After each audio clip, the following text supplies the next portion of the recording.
السلام علیکم ورحمۃ اللہ. استغفر اللہ پڑھتے رہتے ہو لیکن اس کا کوئی فائدہ نہیں ہو رہا. نماز پڑھنے کے بعد استغفار پڑھتے ہو, رات کو سونے سے پہلے استغفار پڑھتے ہو, تہجد میں جب اٹھتے ہو تہجد کے بعد استغفر اللہ پڑھتے ہو. غرض یہ کہ چلتے پھرتے آپ استغفر اللہ پڑھتے ہو لیکن پھر بھی اس کا کوئی فائدہ نہیں ہو رہا. تو اس کا مطلب یہ ہے کہ آپ کہیں نہ کہیں غلطی کر رہے ہیں. بہت سے لوگ یہ دو غلطیاں کرتے ہیں, اس وجہ سے استغفار پڑھنے کا فائدہ نہیں ہوتا, پھر شکوہ کرتے ہیں کہ میں تو استغفر اللہ پڑھتا رہتا ہوں لیکن کوئی فائدہ نہیں ہو رہا ہے. ان دو غلطیوں کو آپ دور کیجئے, انشاءاللہ استغفار اپنا اثر دکھائے گا. کیونکہ جو شخص استغفار پڑھے اور اس کو فائدہ نہ ہو, اس کی حالات میں تبدیلی نہ آئے, اس کی زندگی میں تبدیلی نہ آئے, یہ ہو ہی نہیں سکتا. کیونکہ استغفار پڑھنے والے کے لیے اللہ کا وعدہ ہے, نبی کریم صلی اللہ علیہ وسلم نے وعدے کیا ہے, انعامات کا ذکر کیا ہے استغفار پڑھنے پر. پھر جو ہے استغفار کا فائدہ نہ کریے تو ہو ہی نہیں سکتا. اللہ تبارک و تعالیٰ نے ہر جگہ قرآن میں فرمایا استغفروا ربکم انہ کان غفارا یرسل السماء علیکم مدرارا ویمددکم باموال وبنین ویجعل لکم جنات ویجعل لکم انہارا. اسی طرح دوسری جگہ اللہ تبارک و تعالیٰ نے اپنے نبی کا قول ذکر کر کے فرمایا استغفروا ربکم ثم توبوا الیہ یرسل السماء علیکم مدرارا ویزدکم قوة الى قوتکم ولا تتولوا مجرمین. غرض یہ کہ اللہ تبارک و تعالیٰ نے استغفار پڑھنے پہ بہت سارے وعدے کیے ہیں, اور اسی طرح نبی کریم صلی اللہ علیہ وسلم نے احادیث کے اندر استغفار پڑھنے والے کے لیے بہت سارے انعامات کا ذکر کیا ہے. جیسا کہ وہ ایک حدیث میں بار بار آپ کو سناتا ہوں, حضرت ابن عباس رضی اللہ تعالیٰ عنہ کی حدیث ہے, ابو داؤد شریف میں ہے, ابن ماجہ میں بھی ہے. فرماتے ہیں نبی کریم صلی اللہ علیہ وسلم نے فرمایا من لزم الاستغفار جعل اللہ له من كل ضيق مخرجا ومن كل غم فرجا ورزقه من حيث لا يحتسب او كما قال صلی اللہ علیہ وسلم. فرماتے ہیں نبی کریم صلی اللہ علیہ وسلم نے فرمایا جو شخص استغفار کثرت سے پڑھتا ہے, اپنے اوپر لازم کرتا ہے استغفار پڑھنے کو, یعنی ہمیشہ کے لیے چلتے پھرتے اٹھتے بیٹھتے استغفار پڑھتا ہے, تو اللہ تبارک و تعالیٰ اسے 3 انعامات عطا فرماتے ہیں. ایک تو یہ کہ اللہ تبارک و تعالیٰ اس کو ہر قسم کی پریشانی سے نکال لیں گے, اور اسی طرح اللہ تبارک و تعالیٰ اس کے بند راستوں کو اس پر کھول دیں گے. جس کام میں بھی ہاتھ ڈالے گا وہ بندہ اللہ تبارک و تعالیٰ اس میں کامیاب فرمائے گا, پریشانی دور ہو جائے گی اس کی. اور جو سب سے بڑا مین مسئلہ ہے وہ ہے رزق کا مسئلہ, اللہ تبارک و تعالیٰ اس کے رزق کے مسئلے کو حل فرمائے گا. وہاں سے رزق عطا فرمائیں گے اس کو جہاں سے اس کو گمان تک نہیں ہوگا.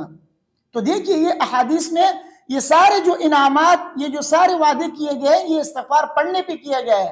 تو لہٰذا اللہ کا وعدہ جھوٹا نہیں ہو سکتا, نبی کریم صلی اللہ علیہ وسلم کا وعدہ جھوٹا نہیں ہو سکتا. ہم اور آپ استغفار کر رہے ہیں لیکن پھر بھی اس کا فائدہ نہیں ہو رہا ہے, تو مسئلہ یہ ہے کہ ہم سے غلطی ہو رہی ہے کہیں نہ کہیں. اس غلطی کی وجہ سے استغفار اپنا اثر نہیں دکھا رہا. تو وہ غلطی کیا ہے؟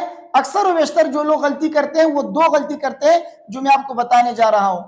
ایک غلطی تو یہ کرتے ہیں ادھر گناہ کر رہے ہوتے ہیں اور ادھر استغفار پڑھتے جاتے ہیں, ادھر استغفار پڑھتے رہتے ہیں اور ادھر گناہ کرتے جاتے ہیں, گناہ سے توبہ نہیں کرتا, جھوٹ بولتا ہے, سود کھاتا ہے, نمازیں نہیں پڑھتا, روزہ نہیں رکھتا, اور اسی طرح لوگوں پہ ظلم کرتا ہے, جھوٹ اور اسی طرح فریب کاری سے اپنا کاروبار چلاتا ہے.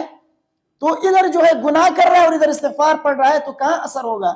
جیسا کہ کوئی شخص بیمار ہو, مثلا ڈاکٹر کے پاس جائے, ڈاکٹر اسے دوائی دے اور کہے کہ بھائی ان چیزوں سے آپ کو پرہیز کرنا ہے.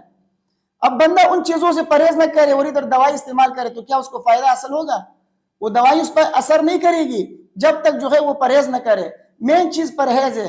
تو اسی طرح ہم اور آپ جو استغفار پڑھتے ہیں اور ادھر گناہ پہ گناہ کیے جا رہے ہیں, ادھر استغفار پڑھتے جا رہے ہیں, تو اس کا کوئی فائدہ نہیں ہوگا. استغفار تبھی اپنا اثر دکھائے گا, تبھی استغفار پڑھنے کا فائدہ ہوگا جب ہم گناہوں کو چھوڑ دیں گے. گناہوں کو چھوڑ کر استغفار کریں گے اور اللہ کی طرف رجوع کریں گے تو ہمارا مسئلہ حل ہو جائے گا. کیونکہ قرآن کی آیت ہے استغفروا ربکم ثم توبوا الیہ, استغفار کرو اور اللہ کی طرف رجوع کرو. یہ نہیں ہے کہ بھائی استغفار کر رہے ہو اور ادھر گناہ پہ گناہ کر رہے ہو.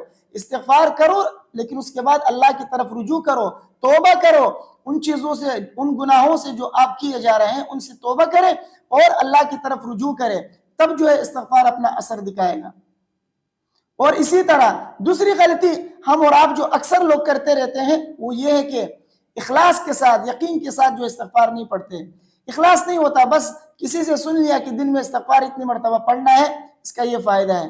بس پڑھ رہے ہیں لیکن اخلاص نہیں ہے, نیت آپ کا خالص نہیں ہے, یقین نہیں ہے اس پہ, تو ایسے استغفار کا بھی کوئی فائدہ نہیں ہے. استغفار کریں اور ساتھ میں اخلاص کے ساتھ, یقین کے ساتھ آپ استغفار کریں اور اللہ پہ توکل کریں. استغفار کے پڑھنے سے اللہ تبارک و تعالیٰ آپ کے حالات بدل دیں گے.